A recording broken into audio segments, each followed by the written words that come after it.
Magbalik,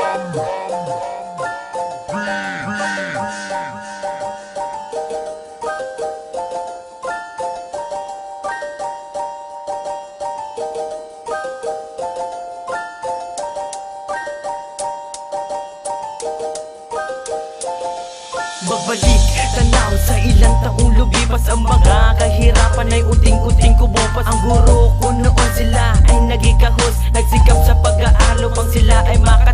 Pawis at pagsisikap lang noon ang puhunan, mga hangarin nila para sa kabataan. Pagmasdan natin ang ating mga nasa paligid, ang mga gurong nagtuturo sa bawat mga silid. Nakakatuwang isipin na naabot ang pangarap kahit iba sa kanila ay nagmula sa paghihirap. Mga kalaman nila sa atin ay ibabahagi, pupulutin ang mga aral sa isip ay mananatili. Tatayo natin na bandera ng ating pasasalamat, isa-isa't sabay-sabay natin tong iaangat. Dahil ang ating guro ay ating mga minamahal, sapagkat pawis at hirap ay kanilang isinugal. Isang pagbalik mula sa aming taas noon na pagsaludo, handog namin ang aming buong tiwala at respeto sa mga tumatayong ikalawang magulang. Sa patnubay at pangaral ay hindi kayo nagulang. Sa paglipas ng panahon ay lalo pa sa amin namulat ang diwa ng kaalaman sa pagbasa at pagsulat, na palagi ang sinasabi na susi sa kahirapan at maghahatid sa atin sa magandang kinabukasan. Halika na, magbalik sa kasalukuyan, ibaon na nakaraan, tuluyang kalimutan. Mga nagawa ng ating guro ay iyong tignan, masasabi mo ding nagbunga kanilang pinaghirapan, na ngayon itinuturo sa ating kabataan upang tagayin ang kanilang pambihirang katangian. Ugaling may takot sa Diyos ay kanilang